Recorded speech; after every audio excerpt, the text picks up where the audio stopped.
Bonsoir à toutes et à tous. Merci d'être là. Moi, je commence par me présenter parce que je suis moins connu. Je m'appelle Maxime Efouillès. J'occupe le poste au sein du Shift de coordinateur de projet et donc notamment sur deux sujets principaux qui sont numérique et industrie. Et donc aujourd'hui, alors on vous a menti un peu en fait. Je vais profiter de mes 10 minutes de parole pour commencer par vous présenter l'approche qu'on essaye d'avoir, un bout de l'approche qu'on essaye d'avoir dans le plan de transformation de l'économie française, dont Jean-Marc a parlé juste avant, pour que vous compreniez un peu les enjeux qu'on s'est fixés et comment on essaye de décrire le monde, parce que c'est ce qu'on essaye de faire, donc là au niveau de l'économie française, pour ensuite vous présenter du coup les principaux constats qu'on a eus sur le numérique ces dernières années et comment est-ce que ça va s'intégrer dans cette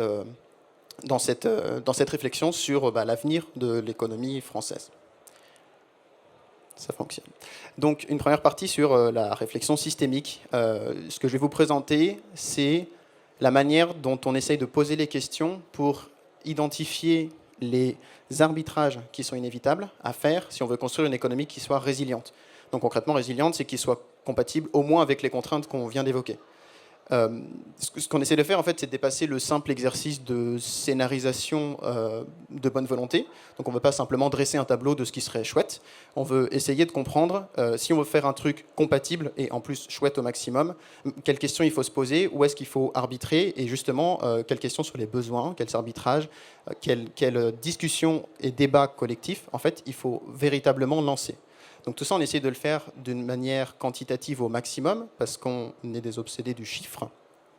Ça permet d'objectiver en fait les réflexions, tout simplement. Ça te permet de ne pas tourner autour du pot et de vraiment identifier où est-ce qu'on a des questions qui servent à quelque chose, où est-ce qu'on a des questions qui ne servent à rien, et du coup, où est-ce qu'on a intérêt à mettre notre énergie pour constituer un peu des stratégies et des plans intelligents pour la suite. Donc, pour identifier tout ça, il faut comprendre quel est notre système. Parce que dans systémique, il y a système. L'idée, c'est de définir notre objet d'étude. Donc là, l'objet d'étude, on a dit, c'est l'économie française. Bon, l'économie française, on l'a définie dans notre plan de transformation comme l'économie concrète. C'est-à-dire qu'on ne va pas commencer par compter des euros et dire bon, okay, qu'est-ce qu'il y a dans un euro, peut-être qu'on pourrait... Non, on va commencer par compter ce qu'il y a derrière, les euros n'étant qu'une variable qui permet de compter les choses et de les comparer entre elles. Donc derrière, ça veut dire que c'est des emplois, parce que c'est des gens qui font des choses. Ces gens, ils font des choses dans des endroits, donc c'est des bâtiments, c'est des mètres carrés, c'est des hectares arables, enfin voilà, c'est ce genre de choses. Donc l'économie concrète, c'est des choses qu'on peut compter, qu'on peut quantifier, et avant d'être des euros, en fait, c'est de la matière, de l'énergie et des trucs qu'on fait, quoi. Donc ce qu'on essaie de faire, c'est de décrire l'économie de cette manière-là. Ça nous donne notre périmètre. Donc il y a la question des importations, des exportations, comment on définit quoi. Mais concrètement, l'économie, qu'est-ce que c'est? C'est cet ensemble d'activités et de choses avec des contraintes internes. Donc il y a des emplois, parce que c'est comme ça qu'on fait des choses. C'est bien des humains qui fabriquent des trucs et qui font marcher des machines. Et il y a des problématiques sociétales qui sont derrière. Dans sociétal, c'est un terme très large et que là, j'ai utilisé de manière très vague à dessein. Donc c'est toutes les choses qui sont qualitatives. C'est les choses qu'on ne peut pas quantifier. On ne quantifie pas le confort. On ne quantifie pas le bonheur, enfin pas de manière objective et scientifique en tous les cas. Et donc dans sociétal, c'est ces problématiques qui nécessitent une appréciation qualitative. Donc on a notre système, on sait ce qu'il y a dedans, on sait comprendre quelles sont les dynamiques qu'il y a à l'intérieur, et donc ensuite, il faut comprendre ce qu'il fait. Et donc l'économie, concrètement, c'est une bulle, c'est quelque chose dans lequel on fait rentrer des trucs, et dans lequel il y en a d'autres qui sortent. Et les trucs qu'on fait rentrer, c'est des matières premières, c'est de l'énergie, des gens, c'est des infrastructures, enfin c'est le support qui permet d'aller produire des biens et des services, puis les externalités qu'on n'avait pas envie de produire, mais qu'on a produit quand même. Donc c'est les déchets et les pollutions avec un S, et ce genre de choses. La transformation, du coup, de l'économie française, concrètement, c'est très très simple, c'est aller d'un état initial à un état final. C'est la description le plus simple d'une transformation. Donc l'état initial, a priori, c'est aujourd'hui. L'état final, c'est un état qui est suffisamment loin pour qu'on ait fini de transformer. Qu'est-ce que ça veut dire? Ça veut dire qu'on va partir des contraintes dont on a parlé, donc qui sont des contraintes physiques indépassables qu'on sait quantifier sur tout un tas de sujets, et on va se dire comment ces contraintes vont se traduire sur les différents types d'activités qu'il y a à l'intérieur de la bulle en pointillé. Ça nous donne l'état final. Et ce qu'on essaye de faire, il y a un doublon, ouais.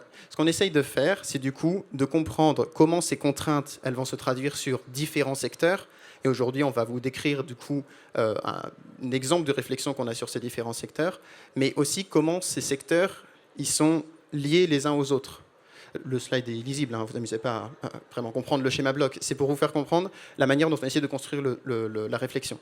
On essaie de construire cette réflexion en comprenant comment la mobilité interagit avec le secteur énergétique, interagit avec l'urbanisme, interagit avec l'alimentation. Les circuits courts de l'alimentation, en fait, c'est lié à la mobilité. La mobilité va être liée à l'industrie. Si je produis plus de vélos que de voitures, en fait, il y a une question sur le système productif.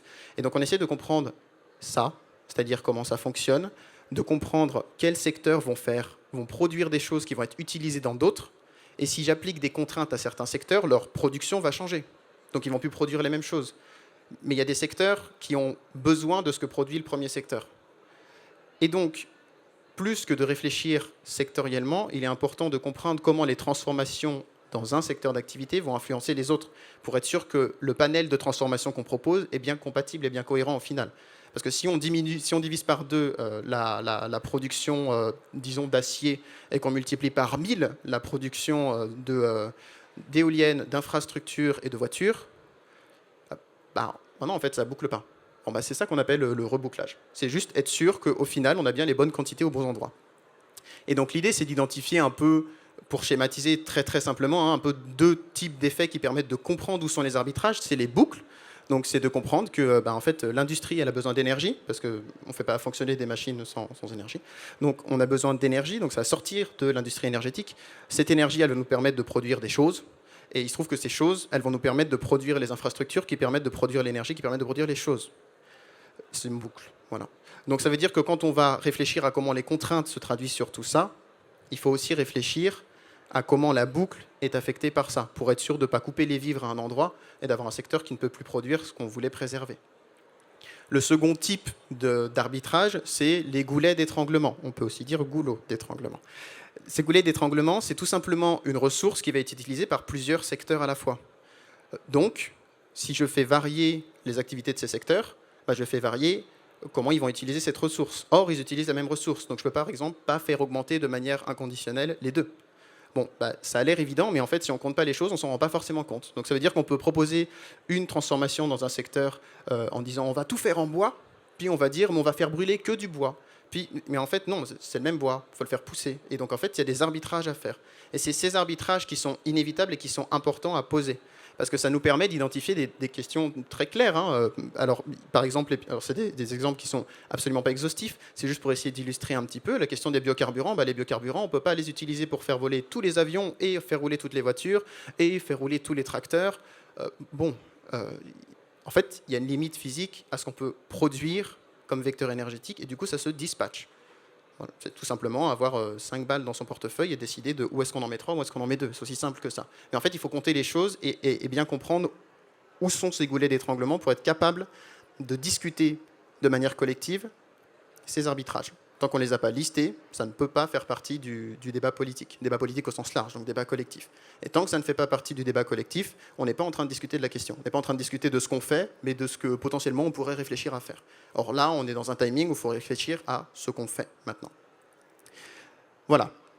C'est l'idée générale du coup qu'on essaye d'avoir dans notre approche sur le plan de la transformation de l'économie française. Et donc on essaye de faire des travaux sectoriels sur tout un tas de secteurs, des secteurs de services, des secteurs qu'on a appelés amont, qui sont des secteurs plus infrastructurels, comme le fret, la mobilité, l'industrie, des secteurs de services avec la défense, l'enseignement supérieur, l'administration publique. Et l'idée, c'est de faire ces travaux sectoriels, de comprendre quelles sont les questions qui en sortent, et de faire reboucler tout ça pour être sûr qu'on est en train de proposer une transformation qui tient la route. Aujourd'hui, du coup, on va vous présenter 3 bouts de nos réflexions sur 3 secteurs, donc sur le numérique, que je vais vous présenter juste après en quelques minutes, la culture et l'enseignement supérieur et la recherche. Maintenant, je vais commencer par vous présenter un bout de nos réflexions sur le numérique, donc en fait le titre de la présentation originale.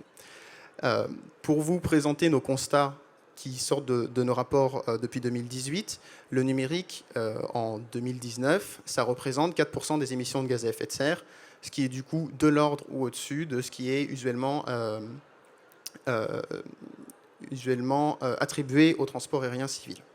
Bon, qu'est-ce que ça veut dire? Ça veut juste dire que le numérique, c'est pas virtuel, hein, c'est des câbles, c'est des ordinateurs, c'est des antennes, c'est des centres de données, bon, c'est des choses qu'il faut produire, mettre en place et faire fonctionner.